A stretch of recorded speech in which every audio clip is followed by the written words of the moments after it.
La vie au-delà de la vie, une évidence à ne plus contourner.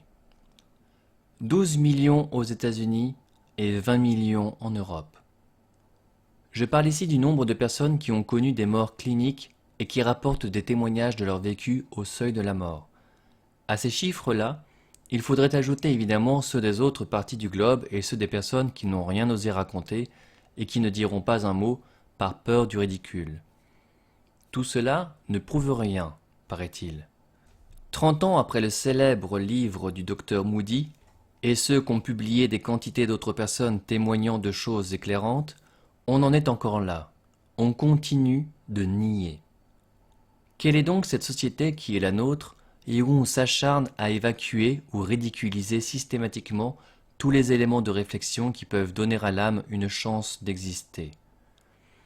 On argumente, scientifiquement paraît-il, en affirmant que tant qu'on revient à la conscience, c'est qu'on n'est pas mort, et que le cerveau humain a ultimement le don de fabriquer de quoi se raccrocher à quelque chose, et qu'on appelle cela des illusions.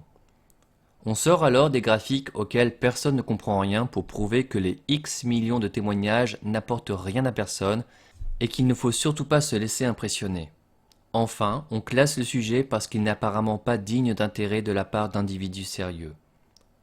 La réalité est que le véritable scientifique, celui qui reste ouvert et qui ne consacre pas simplement sa carrière à soutenir des credos décrétés inébranlables, est très très rare. L'art du cynisme et de l'hypocrisie, de la mauvaise foi aussi, est beaucoup plus facile à pratiquer que celui de la recherche de ce qui est en vérité et qui demande à ce qu'on abandonne les a priori. Du côté de l'Église, même si on s'en méfie, on pourrait espérer trouver un avis, une opinion intéressante. Croyez-vous? L'Église ne se mouille pas dans ce genre d'affaires, mis à part quelques rares francs-tireurs qui sont bien obligés de se montrer très prudents et d'y aller sur la pointe des pieds pour ne pas indisposer leurs supérieurs. Elle préfère se taire et contourner le sujet. On se retranche derrière le fameux jugement dernier qui élude toutes les questions. Dieu reconnaîtra les siens. Pourtant, l'existence de l'âme, il me semble que ça la concerne quotidiennement, et bien avant ce jour réputé fatidique. Pourquoi ne dit-elle rien? Sans doute parce qu'elle ne sait plus depuis longtemps ce qu'il y a à dire, ni comment le dire. Parce qu'elle est depuis trop longtemps aussi entrée dans l'ère des stratégies politiques plutôt que dans la démarche d'éveil qui devait être la sienne. Il faut dire, à la décharge de la science et de l'Église, que du côté de ceux qui parlent pour la survie de l'âme après la mort, il existe un lot croissant de falsificateurs, d'opportunistes, d'ignorants qui se font passer pour des connaissants, ainsi qu'un nombre non négligeable de personnes en manque d'équilibre. Le fouillis, on ne s'y reconnaît plus. Alors, que faire?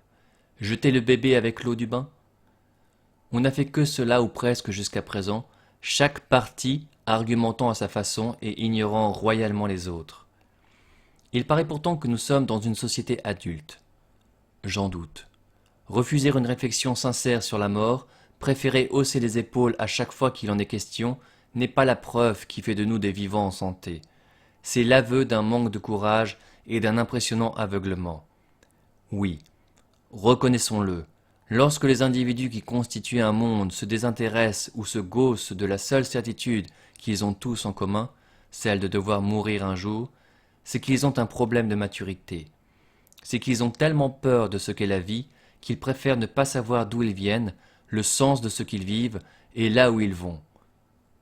Manque de courage, manque de lucidité, certainement, mais peut-être tout simplement aussi manque d'intelligence et surtout de cœur au niveau collectif.